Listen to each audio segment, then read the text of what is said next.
Class 11 के student जो आपका यहाँ पर इकोनॉमिक्स यानी अर्थशास्त्र एग्जाम होने वाला है 10 फरवरी को, तो उसके लिए हम आपको यहाँ पर आदर्श प्रश्न पत्र दिखा रहे हैं। ये आपका आदर्श प्रश्न पत्र जिसमें आपको very very most important question दिए जाएंगे जो आपके यहाँ पर पेपर के लिए काफी हेल्पफुल रहने वाले हैं। बहुत सारे स्टूडेंट्स कमेंट कर रहे थे कि सर यहाँ पर आदर्श प्रश्न पत्र यहाँ पर प्रोवाइड करा दें, तो आपका जो ये पेपर है इसमें आपको यहाँ पर जो क्वेश्चन शेयर किए जाएंगे वो आपके पेपर के लिए यानी एग्जाम के लिए काफी इंपॉर्टेंट होने वाले हैं। यहाँ पर आप देख लीजिए, जो आपका एग्जाम है वो आपका यहाँ पर 23 क्वेश्चन का रहेगा और साथ ही इसमें आपके 80 नंबर का यह आदर्श प्रश्न पत्र रहने वाला है और आपका जो एग्जाम है वो आपका 10 फरवरी को होने वाला है। तो फाइनली जो क्वेश्चन है वो हम यहाँ पर देख लेते हैं कौन से क्वेश्चन आपके यहाँ पर आपके लिए वेरी वेरी मोस्ट इंपोर्टेंट रहने वाले हैं। तो यहाँ पर आप देख लीजिए, तो स्टूडेंट्स आपका जो पहला प्रश्न है सही विकल्प का चयन करके लिखिए। आप तो आपको पहला प्रश्न आपका सही विकल्प रहेगा जिसमें आपके 6 नंबर के सही विकल्प रहेंगे और इसमें आपका जो पहला प्रश्न वो आप यहाँ पर देख लीजिए, अर्थशास्त्र के विभाग होते हैं, तो इसमें आपको अर्थशास्त्र के विभाग बताना है कितने होते हैं। तो स्टूडेंट इसका जो सॉल्यूशन है वो आप यहाँ पर देख लीजिए, तो इसका आपको 4 विकल्प इसमें देखने को मिल जाएंगे जिसमें आपका 2, 3, 4, 5, तो इसमें आपका करेक्ट आंसर रहेगा यहाँ पर 5। तो अर्थशास्त्र के विभाग होते हैं 5। तो अच्छे तरीके से सॉल्यूशन को नोट कर लीजिए और साथ ही जो तैयारी वो आपकी यहाँ पर लगातार हम करा रहे हैं और साथ ही आप स्वयं से अपनी तैयारी करते चलें। तो यहाँ पर जो दूसरा क्वेश्चन है आंकड़ों के वर्गीकरण में पहला कदम है, तो इसमें आपको 4 विकल्प देखने को मिल जाएंगे, वर्गीकरण, सारणीय, विश्लेषण और निर्वाचन। तो इसमें जो आपका करेक्ट आंसर है वो आपको बताना है कि कौन सा आपका यहाँ पर करेक्ट आंसर रहने वाला है। तो इसमें आपका जो करेक्ट आंसर है वो आपका यहाँ पर हो जाएगा वर्गीकरण। तो आप यहाँ पर वर्गीकरण कर लीजिए। इसके बाद जो आपका अगला प्रश्न रहने वाला है वो आप यहाँ पर देख लीजिए। अगला प्रश्न स्टूडेंट रहेगा आपका यहाँ पर तीसरा तीसरा प्रश्न आप यहाँ पर देख लीजिए, माध्यिका को कहा जाता है, तो माध्यिका को क्या कहा जाता है ये आपको बताना है। तो इसमें है भूयिष्ठिक स्थिति संबंध संबंधी माध्य, सामूहिक वर्गीकरण, औसत। तो ये आपको बताना है कि इसमें इसे क्या कहा जाता है। तो इसका जो करेक्ट आंसर है वो आपको बताना है। तो इसमें आपका करेक्ट आंसर हो जाएगा यहाँ पर स्थिति संबंधी माध्य। इसके बाद है आपका यहाँ पर चौथा, हमारे देश में नीति आयोग कब गठित की गई। तो हमारे देश में जो नीति आयोग है वो आपको बताना है कब गठित की गई। 1 जनवरी 2014 को, 1 जनवरी 2015 को, 1 जनवरी 2000 सॉरी 1 अप्रैल 2015 को, 1 जनवरी 2016 को। तो इसमें आपको बताना है कि कब गठित की गई। तो इसमें जो आपका यहाँ पर करेक्ट आंसर रहेगा यहाँ पर चौथे प्रश्न का, तो चौथे प्रश्न का आपका करेक्ट आंसर हो जाएगा यहाँ पर 1 जनवरी, यहाँ पर 1 जनवरी 2015 को गठित की गई। इसके बाद है आपका यहाँ पर पांचवा प्रश्न है। तो पांचवा प्रश्न यहाँ पर आप देख लीजिए, हरित क्रांति की जनक है। तो हरित क्रांति की जनक आपको बताना है कौन है। MS स्वामीनाथन, मोरारजी देसाई, इंदिरा गांधी और T बालकृष्णन। तो इसमें जो आपका यहाँ पर पांचवा प्रश्न है इसका जो करेक्ट आंसर है वो उसका करेक्ट आंसर आपका यहाँ पर हो जाएगा MS स्वामीनाथन। इसके बाद है आपका छठवां, राष्ट्रीय आय में सतत एवं दीर्घकालीन वृद्धि किसकी विशेषता है। तो इसमें जो आपका है करेक्ट आंसर हो जाएगा यहाँ पर आर्थिक समृद्धि।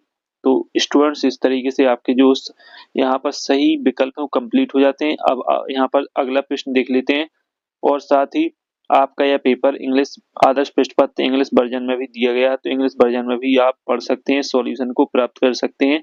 इसके बाद है आपका यहाँ पर देख लीजिए रिक्त स्थान। तो रिक्त स्थान आपके 6 नंबर के रहेंगे जिसमें आपका पहला प्रश्न है डॉट डॉट में निवेश मानव पूंजी का प्रमुख स्रोत है। तो आपका जो पहला खाली स्थान है उसमें आपको यहाँ पर लिख देना है शिक्षा स्वास्थ्य। तो पहले में आप यहाँ पर लिख लीजिए, पहले में आपको लिख लेना है शिक्षा, आप अपनी कॉपी में नोट कर लें शिक्षा और स्वास्थ्य। ये आपका यहाँ पर करेक्ट आंसर रहेगा पहले का शिक्षा और स्वास्थ्य। इसके बाद है आपका दूसरा प्रश्न है, दूसरा प्रश्न है नाबार्ड की स्थापना वर्ष डॉट डॉट में हुई। तो दूसरे का जो करेक्ट आंसर है वो आपका हो जाएगा यहाँ पर 12 जुलाई। आप यहाँ पर लिख लीजिए 12 जुलाई और 1982। तो दूसरे का जो करेक्ट आंसर है वो आपका 12 जुलाई 1982 हो जाएगा। इसके बाद है आपका तीसरा प्रश्न, चीन में वर्षा डॉट डॉट में ग्रेट लिपि फॉरवर्ड अभियान शुरू किया गया। तो आपका जो तीसरा है इसका जो करेक्ट आंसर है वो आपको 1962 हो जाएगा, 1962 1962 ये आपका तीसरे रिक्त स्थान का सॉल्यूशन हो जाएगा। इसके बाद चौथा है, किसी कारखाने में दूसरों के लिए कार्य करने वाला डॉट डॉट कहलाता है। तो आपका चौथे में हो जाएगा यहाँ पर मजदूर। तो यहाँ पर हो जाएगा आपका मजदूर, चौथे में आपका मजदूर हो जाएगा। इसके बाद है आपका यहाँ पर पांचवा डॉट डॉट, बेमाप जो श्रृंखला को 4 बार भागों में विभाजित करता है क्या कहलाता है। तो पांचवे में आपका हो जाएगा चतुर्थक। तो आपका जो चौथे का सॉल्यूशन है वो आपका हो जाएगा यहाँ पर चतुर्थक।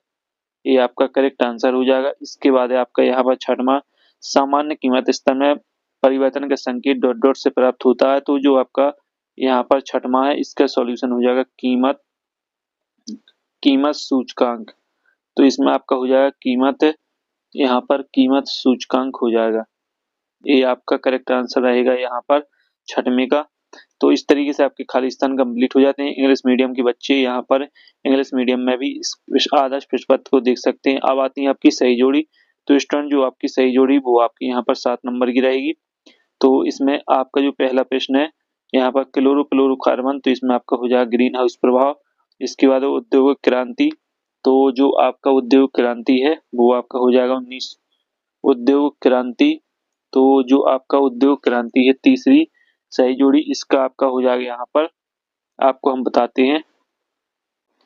तो स्टूडेंट जो आपकी सही जोड़ी है यहाँ पर दूसरी सही जोड़ी, तो दूसरी सही जोड़ी उद्योग क्रांति, तो इसका आपका हो जाएगा यहाँ पर ई नंबर यानी द्वितीय आंकड़े। इसके बाद है करवे समिति, तो आपका जो तीसरा है तीसरे का आपका हो जाएगा 1955। फिर है योजना आयोग, तो योजना आयोग चौथा है, तो इसका आपका हो जाएगा यहाँ पर 1950।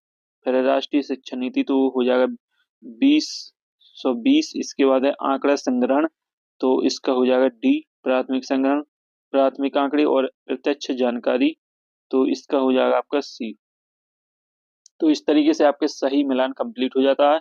आप इंग्लिश से यहाँ पर मीडियम में भी आप यहाँ पर देख सकते हैं। और साथ ही इसके बाद आपकी एक शब्द एक वाक्य जो कि आपके यहाँ पर 7 नंबर की रहेंगी। तो पहला प्रश्न आप यहाँ पर देख लीजिए, फिशर के आधार से निर्देशांक का सूत्र लिखिए। तो इसे इसमें आपको सूत्र लिखना है। तो इसका सूत्र जो होता है वो आप यहाँ पर लिख लीजिए, आई एफ बराबर रूट, यहाँ पर होता है आई एफ बराबर रूट आई एल, यहाँ पर लिख लीजिए आई एल गुणे आई पी। ये आपका यहाँ पर सूत्र होता है। फिशर के आदर्श निर्देशांक का सूत्र आई एफ बराबर रूट आई एल गुणे आई पी।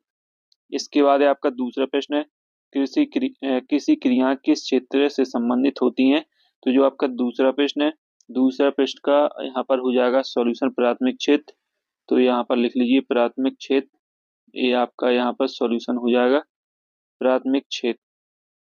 इसके बाद है आपका यहाँ पर तीसरा, मनरेगा अधिनियम कब लागू किया गया था। तो जो तीसरा है वो हो जाएगा यहाँ पर 2 अक्टूबर, लिख लीजिए 2 अक्टूबर 2009, 2 अक्टूबर 2009 को यहाँ पर मनरेगा अधिनियम लागू किया गया था। इसके बाद है आपका यहाँ पर चौथा, काटो और जलाओ का किससे संबंध है। तो आपका जो चौथा है इसमें हो जाएगा झूम खेती, इसमें हो जाएगा आपका झूम खेती। ये आपका करेक्ट आंसर हो जाएगा यहाँ पर चौथे का झूम खेती। फिर है आपका यहाँ पर पांचवा, आर्थिक समृद्धि का संबंध किससे है। तो जो आपका यहाँ पर पांचवा है इसमें आपका हो जाएगा उत्पादन की वृद्धि, लिख लीजिए यहाँ पर उत्पादन की वृद्धि। ये आपका करेक्ट आंसर हो जाएगा। फिर आपका यहाँ पर छठवां है रेमेनिजी किस देश की मुद्रा है। तो जो आपका छठवां है इसमें आपका हो जाएगा चाइना, तो इसमें आप चाइना कर लें। फिर आपका यहाँ पर सातवां प्रश्न है, तो सातवां प्रश्न रहेगा यहाँ पर देख लीजिए, चुनाव की समस्या को आर्थिक समस्या का नाम किसने दिया। तो आपका जो सातवां है इसमें आपका हो जाएगा यहाँ पर रॉबिन्स, यहाँ पर हो जाएगा आपका यहाँ पर लिख लीजिए रॉबिन्स। ये आपका यहाँ पर सातवें का आंसर रहेगा। अब है आपके यहाँ पर सत्तासत, इंग्लिश इंग्लिश मीडियम के बच्चे इसको इंग्लिश मीडियम में भी पढ़ सकते हैं। अब आते हैं आपके सत्तासत, तो जो सत्तासत है वो आपके 6 नंबर के रहेंगे, जिसमें पहला है आपका माध्यिका की बीजगणितीय विवेचना संभव नहीं है, तो ये आपका सत्य है। इसके बाद है आपका दूसरा प्रश्न, दूसरा प्रश्न देख लीजिए, हम निर्देशांक पर पूर्ण विश्वास कर सकते हैं। तो जो आपका दूसरा है दूसरा आपका यहाँ सत्य कथन है, तो दूसरे में आप सत्य कर लें। इसके बाद है आपका तीसरा, ब्रिटिश काल में कच्चे माल का आयात किया जाता था। तो जो आपका यहाँ पर तीसरा प्रश्न है, तो ये आपका यहाँ पर असत्य हो जाएगा, असत्य कर लें। तीसरे में असत्य कर लें।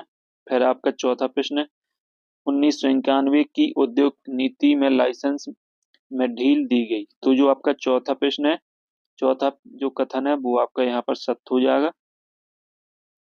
इसके बाद है आपका पांचवा, पांचवा देख लीजिए, मानवीय पूंजी से उत्पादन में वृद्धि होती है। तो जो आपका पांचवा कथन है वो भी आपका सत्य सत्य है। इसके बाद है आपका यहाँ पर छठवां, भारत भौगोलिक दृष्टि से दक्षिण एशिया का सबसे बड़ा देश है। तो जो आपका छठवां है ये भी आपका सत्य है। तो इस तरीके से आपके सत्य सत्य कंप्लीट हो जाते हैं, और साथ ही आपके जो 32 नंबर के वेस्टर्न क्वेश्चन है वो कंप्लीट हमने आपको करा दिए हैं। आप देख लेते हैं प्रश्न। तो स्टूडेंट जो आपके प्रश्न है वो आपके लिए यहाँ पर मोस्ट रहने वाले हैं, तो आप यहाँ पर देख लीजिए। अर्थशास्त्री आप क्या समझते हैं, और इसका जो अथवा सांख्यिकी के कोई दो कारण लिखिए। और यह प्रश्न आपका 2 नंबर का रहेगा, यहाँ पर देख लीजिए। तो स्टूडेंट्स आप क्वेश्चन को यहाँ पर अच्छे तरीके से समझ लीजिए, नोट भी कर लीजिए, और साथ ही जो सॉल्यूशन है वो हम आपको देंगे। पहले आप प्रश्न को अच्छे तरीके से पढ़ लीजिए।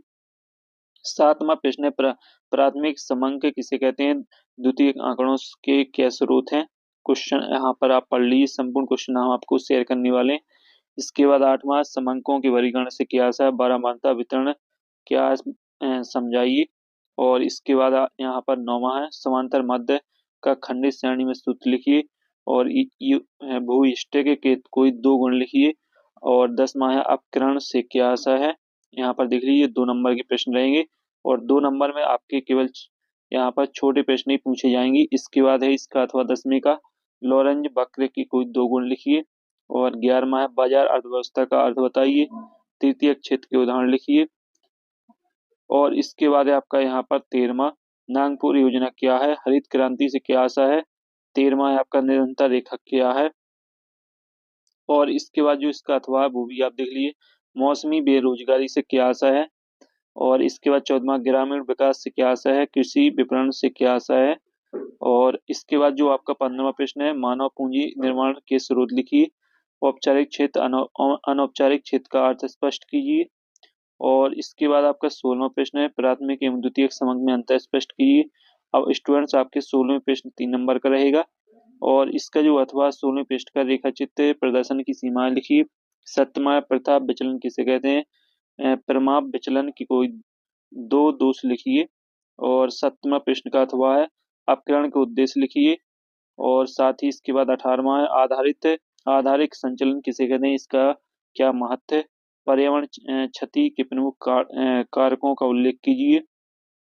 19वां प्रश्न आप देख लीजिए, सन 1958 में प्रारंभ में की जाने वाली चीन के ग्रेट लीप फॉरवर्ड अभियान की व्याख्या कीजिए। तो 3 नंबर का प्रश्न है। और इसका अथवा भारतीय अर्थव्यवस्था की कोई 3 विशेषताएं लिखिए। तो इनकी जो सॉल्यूशन है वो आप यहाँ पर हम आपको बताने वाले प्रश्न आप यहाँ पर देख लीजिए।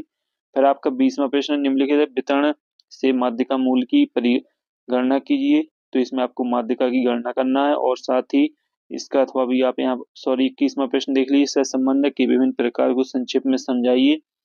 और इसका जो अथवा 21वां, निर्देशांक की रचना के 4 प्रमुख चरण लिखिए। और इसके बाद है आपका यहाँ पर आखिरी प्रश्न रहेंगे 22 और 23। तो इन प्रश्नों को भी आप यहाँ पर देख लीजिए।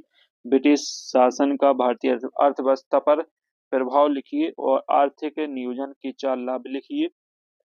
23वां, भारत में निजीकरण के उपाय बताइए। इसका अथवा है आपका, भारत में विश्वव्यापीकरण को प्रेरित करने वाले घटकों को लिखिए।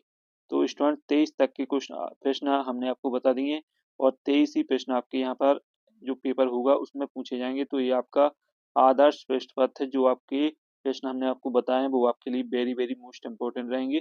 तो आप अपनी तैयारी अच्छे तरीके से कर लीजिए, और साथ ही जो इनके यहाँ पर सॉल्यूशन है, तो सॉल्यूशन हम आपको यहाँ पर टेलीग्राम में दे देंगे। तो टेलीग्राम को आप ज्वाइन कर लें, लिंक आपको वीडियो के डिस्क्रिप्शन में देखने को मिल जाएगी। तो अगले वीडियो में स्टूडेंट्स फिर मिलते हैं आपकी तैयारी के साथ, तब तक के लिए जय हिंद, वंदे मातरम।